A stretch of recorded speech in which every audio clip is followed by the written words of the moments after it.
This is the INKPULP Podcast. Welcome back to the INKPULP Podcast. I'm your host, Sean Crystal. And today we're going to finish rendering this Batman and probably taping it down to board. So, like I was saying last time, think about the directional marks you're drawing in, even when you're shading. I'm trying to think about how my mark making will keep you in the composition, moving in the directions that I'm intending for. We as the artists are the power of guiding the eye. That's what composition's all about. And if you want to know a little bit more about composition, feel free to check out my podcast episode on basic composition. And come over to INKPULP Instruction, where I have some real in-depth lessons on composition and design. I think it is... I've often said this as a professional and as a teacher. When it comes to comics, drawing is extremely important, but design is even more so. So think about that. You need a comic to be drawn well enough to be clear in its storytelling and interesting enough artistically that the reader is going to want to engage with it. And if that's not the most important aspect, the statement is made to get across the importance of design, in my eyes. So those are invaluable lessons, and you can check out the quick and dirty version on my podcast, and then go to INKPULP Instruction and get the more in-depth version. Alright, so now that we're here, I'm just going to soften a few edges on that lip, soften a few edges here. There we go. And soften a few edges here.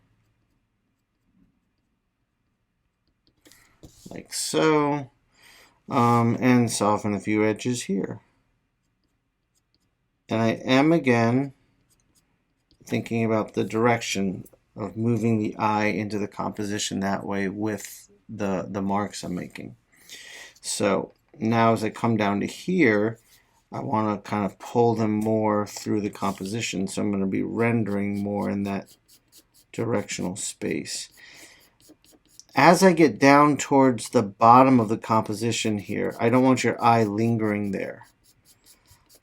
And that gets back to, and I talk about this in all my videos on composition, understanding your focal point, understanding where you want the reader's or the viewer's eye to settle ultimately.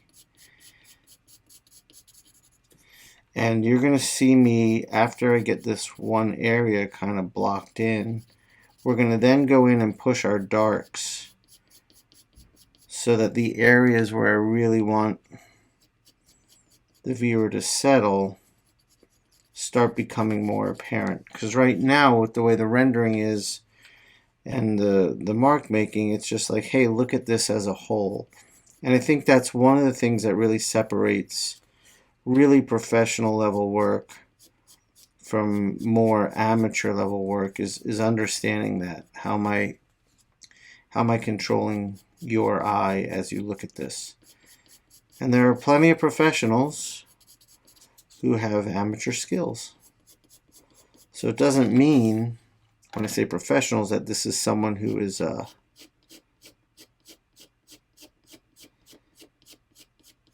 published known artist. There's plenty of professional level artists who maybe aren't as well known.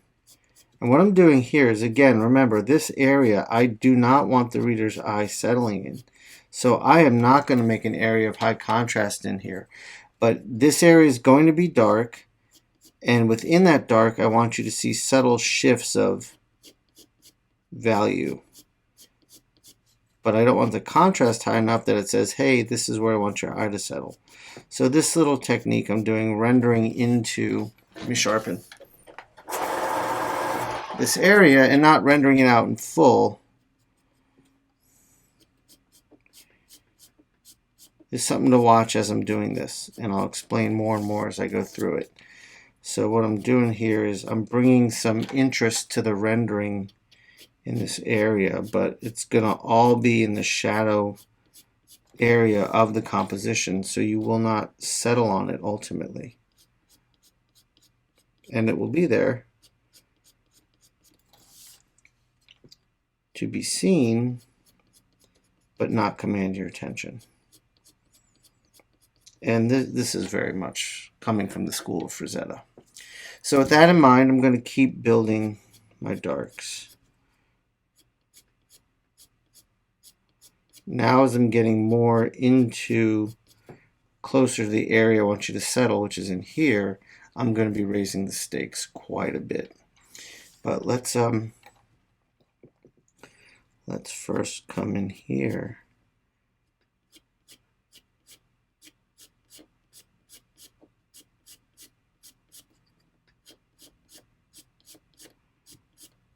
And these, like letting these lines show, is something I enjoy in my work. Not having these soft gradient-like transitions that are more typical of academic drawing.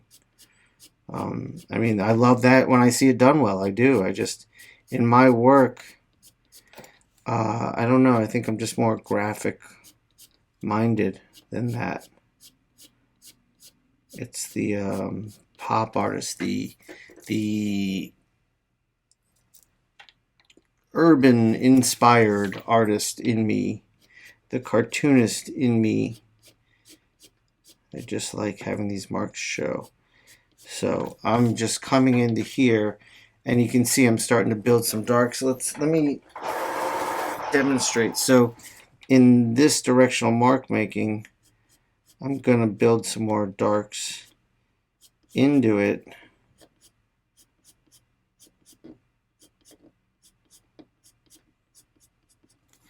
See, like so. And then down here, get a little more, not a ton. Okay, so that area looks kind of interesting. And now I'm getting the sensation that I need to start bringing some darks to light. Now, I know I want this area to be so high contrast. I want dark darks, and I want that color that I'm going to lay in that reflective light to really just pop. So I'm going to come in here and start to really darken. And again, as I paint, this will all lighten a bit, so I can really build my darks even more on top of that, should I choose to.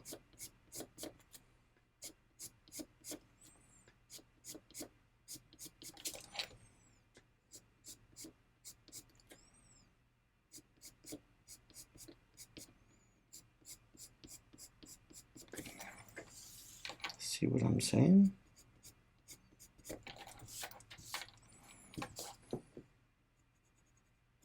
And I want these edges to be so hard and graphic. Something I discovered in my work that I really enjoyed too is letting the side with that reflective light be really hard and graphic looking.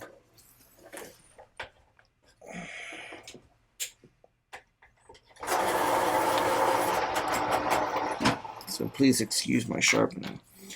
The eyes, I need to be really dark. That's kind of like the centerpiece of this whole painting. I'm going to have these near white eyes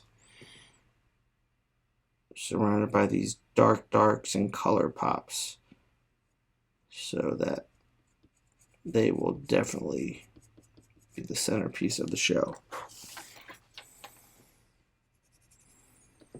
Okay, and then both eyes need to be that dark.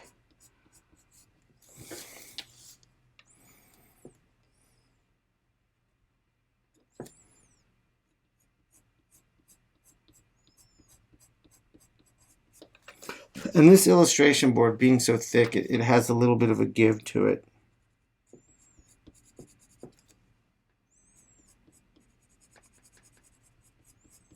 Which I don't love, but I learned to work with. Okay, and then I can have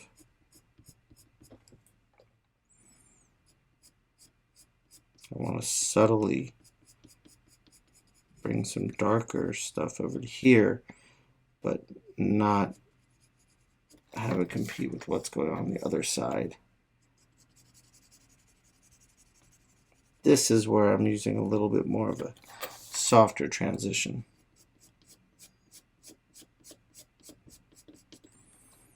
Okay. And now that we're in the heart of the face, I really want to darken that up too.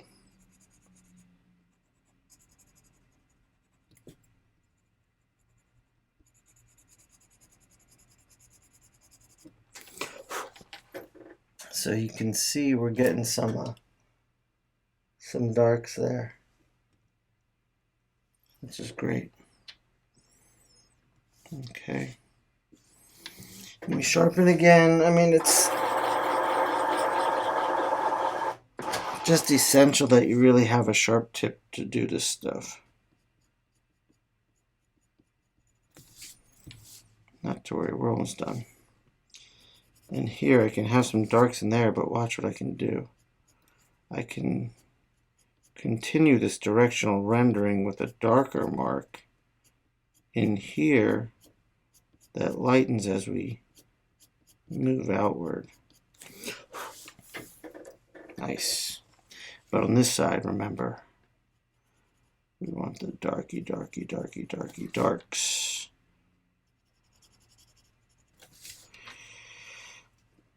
Those pure blacks, if you will. And what I'll do is when I'm painting, I'll explain this more, but I'm not going to use black when I paint. I like this purple I make out of these alpha acrylics, which you'll see that acts as almost a damn black, but it just has a little bit of a purple tint too. It's also something I do when I'm coloring digitally. I tend to throw a little bit of a purple tint on top of my line work. I just think it makes for a nice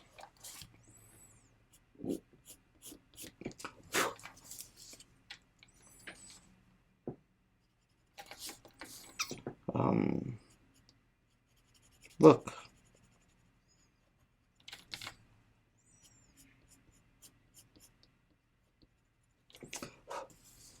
Okay. So I'm pulling this part of the face forward from that by darkening there. I'm not going to darken as we get lower. Okay, I'm going to have my chin come forward a little bit there. Okay. Now, over here, I think what we're going to do is we definitely want this to be dark. I know that. I want that contrast there to be real dark. Okay. What I'm not going to do is separate the skin from the mask too much. So let me just come in and start to really just say, hey, I'm going to keep this dark. And then what I'm going to do is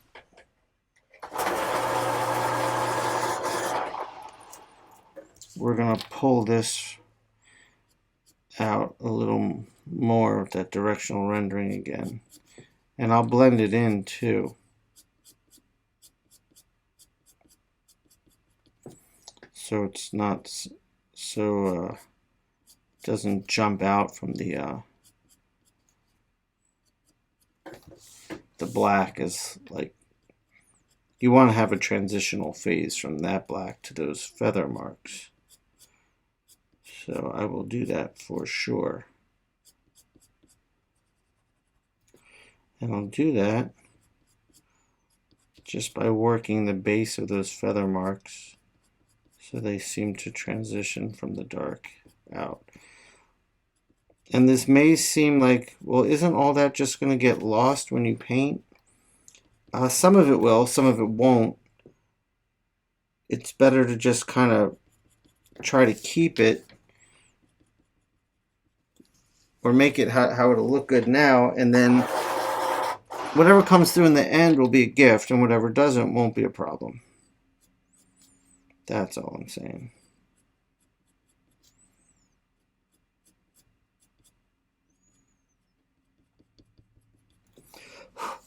There we go.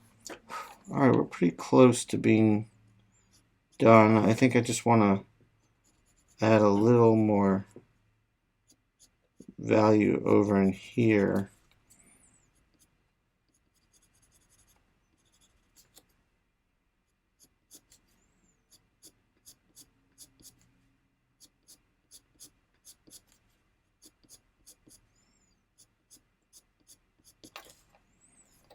Yeah, I think we're just going to leave it at that.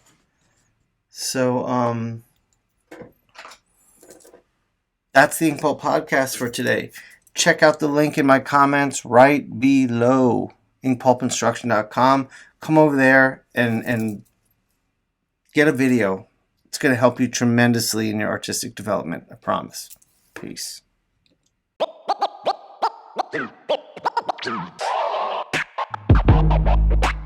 Comics, hip hop, life.